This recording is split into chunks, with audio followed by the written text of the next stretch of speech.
Hey, hello scrappers. What's going on? Thought I'd scrap out a washing machine. Hadn't done one of these in a while. Usually this cover right here is aluminum. So this is one thing I go after. I know a lot of you guys deal in volume, so that's not worth the time, and for you guys, yeah, it's not. You know, if you have a few items laying around and you don't have a lot of stuff to pick up, need something to do, then this is a way to get a little bit more money out of it. It may or may not be worth your time. That's up to you. I mean, I could throw it on the tin trailer the way it is.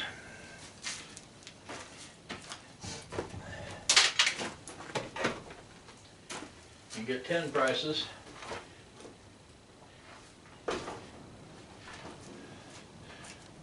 Or pull the aluminum off and have a little bit of clean aluminum, which is, you know, aluminum's 40 cents, 38, 40 cents a pound,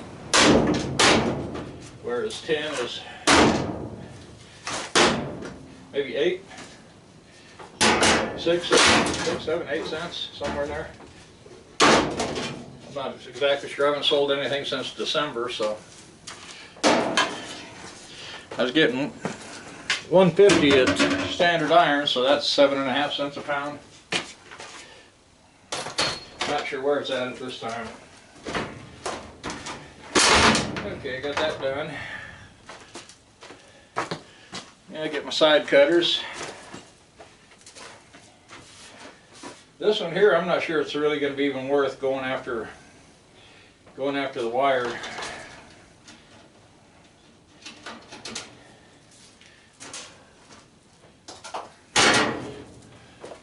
All the wire in this thing is just super thin. It's like about what you see in a fluorescent light, except the fluorescent light has got solid core.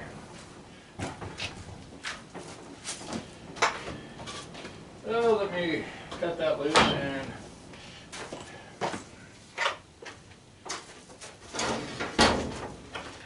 got plastic hose here, or rubber hose.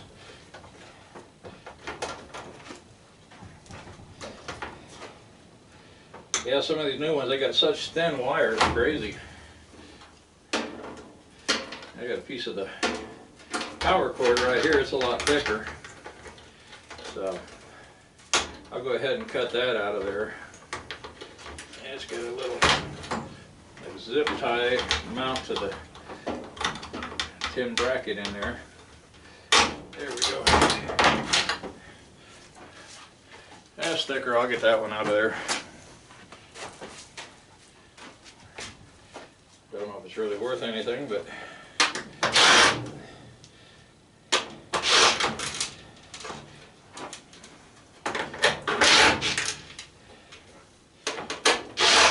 yeah, the weather turned kind of cold. They're getting like 22 miles an hour winds out of the north. So I was out here for a while earlier. Went in, wife and I did a little running around, shopping. Then had some coffee.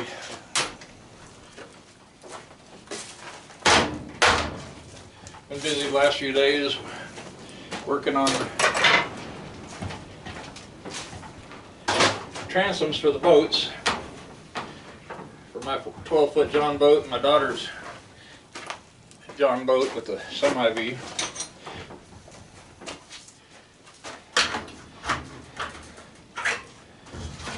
I picked up some of the stainless steel hardware today. Didn't get it all. I still got to get a few bolts to mount the handles on the back. I got to get some handles for the back of hers. So.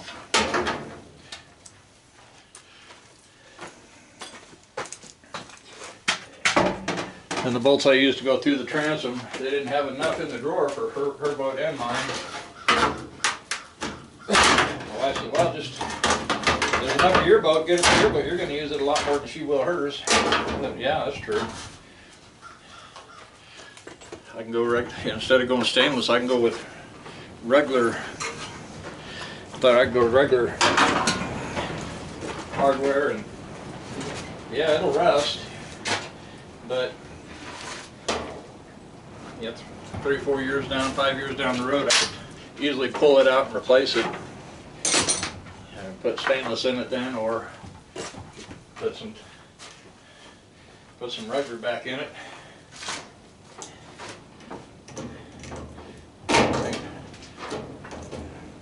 I just turned 69, so how many more years can I use that boat, you know? Maybe 10. So, and the bolts are 1.5 inches roughly long, 4/20s. So, oh, let me. These got these little deals that got copper in them, so I'm gonna try to get them out of there.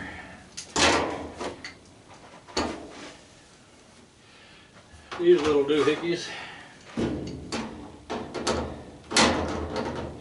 I need to open that up a little bigger.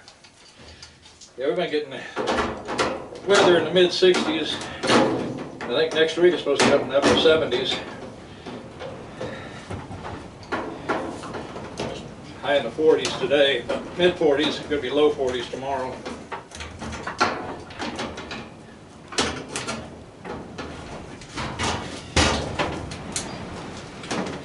Things kind of coming slow, but it's not wanting to give it up easily.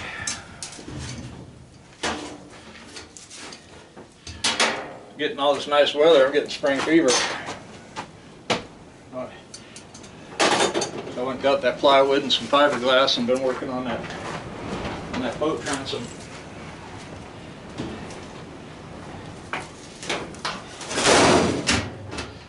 Yeah, if you got earbuds in, I bet that woke you up. Okay. Pull you up here a little closer.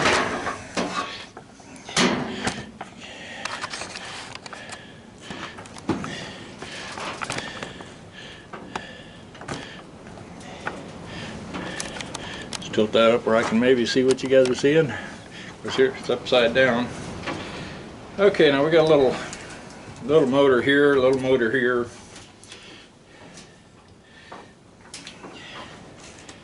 And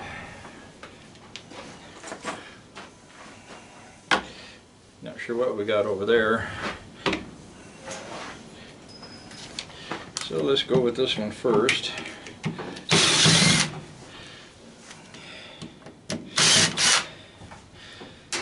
Yeah, I'm ready to get them boats on the water. I gotta check out that 5.5 horse outboard. See if it runs. I think Monday the weather's supposed to start getting back up in the 60s. By Wednesday I think it's going to be in the 70s. So thinking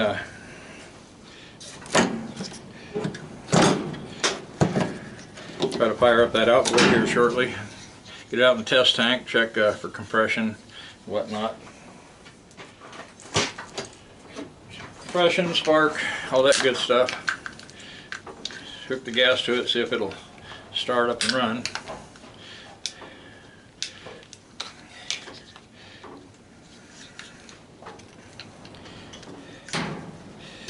I'll probably use that 5 horse, 5.5 on the 14 footer.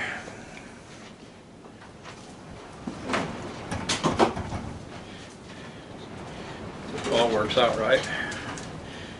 I think this is one of those that's really hard to get to the copper.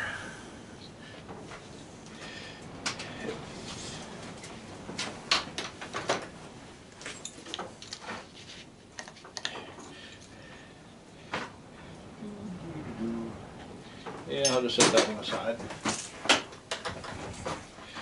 Okay, then we got the little one here. It's kind of similar to the timer motors out of controls on some of these older washers.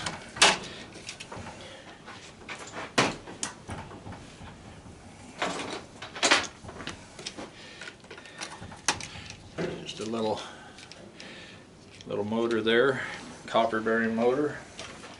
Now you can just pull them off of this thing, cut the cords and throw them all in a bucket and sell them as they are, probably as copper bearing motors. I'm not sure what they pay per pound.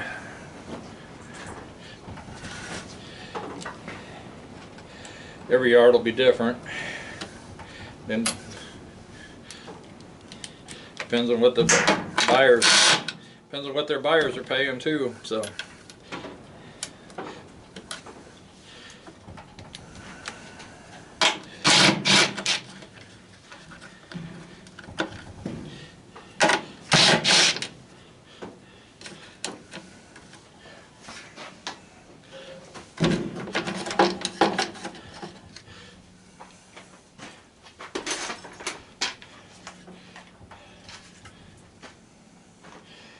Okay, let me set this aside somewhere. Now we got this motor. I usually don't keep these belts, so usually I just take my side cutters, cut the belt.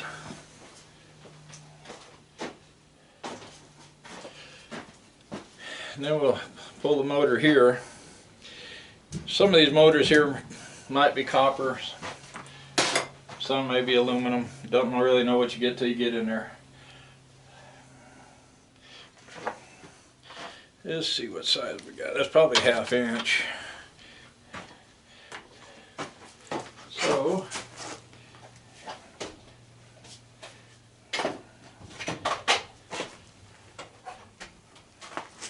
got this long extension with a 1/2 inch already on it, so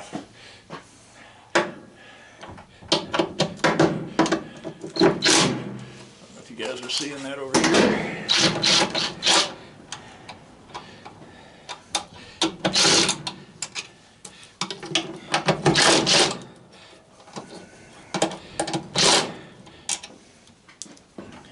Now this did have a stainless steel tub. Some guys may want to tear it down and get that stainless steel tub out of there. I'm not sure how these newer ones are getting that out, but I know some of them old ones, man, they're a bear trying to get that agitator out of there. Of course, some of these don't even have an agitator in them anymore. So it may not be real bad getting it out of there. But I usually don't mess with them because, like dryers, I'll tear them down completely flat. Washers I don't, because I don't want to have to deal with disposing of that plastic tub.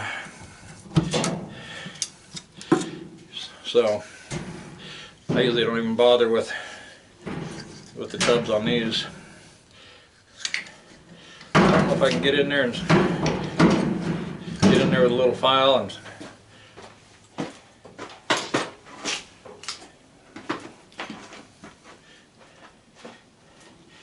get an idea what we got here.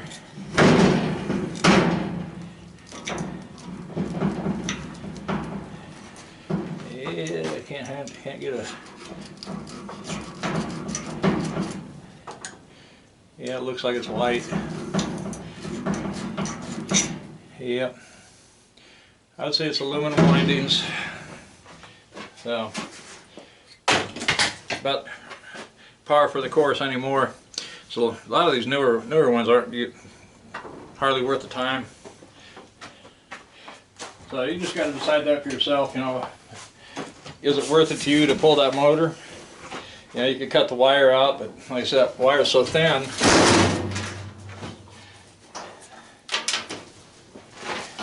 Not much to it anymore, but you can see we didn't really spend much time on it.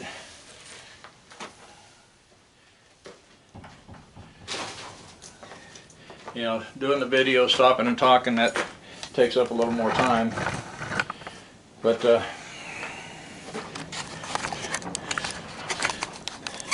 some of the older ones have copper, about 3 pounds of copper in the motor. So that's about $6. Yeah, see, it's got the agitator, and then you got your top piece, plastic piece around the stainless, and sometimes those will have a lot of water in them, and you can spend quite a bit of time on one of these if you want. And, you know, the stainless isn't paying that great, about 40 cents a pound. So that's just, if you got the time and nothing else to do, you know, tear it up. But yeah, a lot of guys try to go after the copper, stuff like that, because, you know, that pays, you know, $3 a pound, or brass about $2 a pound. So they think, you know, well, 100 pounds of that, they're making good money. Yeah, you do, but it takes a long time to get that much in most cases. You know, for especially a beginner scrapper, you're going to make more money just off your shred, your tin, your appliances, and just stuff like that, just hauling that over the scales. I used to scrap pretty much, just had 2 appliance stores in Chickasha, and I'd go down there once a week and bring a trailer load in. I'd tear them down, get all the wire and everything out of them, and I'd load it. I had a ladder rack on a half-ton short wide bed, and I could pack a ton of stuff on there. And then I'd drive it to work, and then after work I'd go by the scrapyard and sell it. That way it didn't really cost me much in gas to get it. Okay, we're back. This thing hiccuped on me. This camera, it does it every now and then. It just stops recording, and then throws up some kind of an error, and so. But like I was saying, you could, you know, easily hauling scrap, hauling tin and stuff. You could easily do 500. You know, probably you could do 505 loads or less, probably, if you got a truck and trailer. And you're not going to do 500 in copper wire, brass, aluminum, you know, per month, unless you got good sources for that kind of stuff. But most of your money is going to be in, you know, in the tin and stuff. So if you're really trying to make a living at it and trying to make as much money as possible in as short a time as possible, just haul that tin in. You know, if you got copper stuff that's easy to reclaim, easy to clean, you know, do that. But if you got to work at it, it might be the advantage just to pass it up or set it aside, and then if you get time, do it. You might have a real busy week or two, and then have a couple weeks where it's slow. You know, I run an ad, comes out monthly, so the first week, you know, especially if I didn't put my distance limitations on it like I have now, I could be really busy the first week. Second week it'd be slow. Third week it would pick up again, and then right at the end of the month it'd be slow. So I could, you know, set stuff aside, slow time, tear down what I can. But like I say, the more shred you can haul, the faster you're gonna make the money, really. So that's just what I've noticed. So, but there's as many ways to scrap as there are scrappers out there, is what I say. Because everybody has their own way of doing it. So you're the boss. You're your own boss. So you do what you want to do, the way you want to do it. So, of course, I know if you want to tear stuff down the fastest, easiest way possible, because most guys want to, you know, try to make a living at it and not have to punch a time clock and take orders from somebody else. So you want to be your own boss. So you know, you hustle with, you know, street scrapping, or, you know, your contracts or whatever you're at, and then you try to get out to these businesses that generate scrap, you know, auto parts, you know, mechanics, stuff like that, and work out deals with them to pick up their scrap and haul it, and, you know, get these contracts. And that's where you're going to make your money if you set it up right. Heat and air places, if you can get in with some of those and get all the units from them cheap, you know, you can do great. So I'm going to get off here, quit babbling, and we'll see you guys in the next video. So happy scrapping, folks. Bye bye.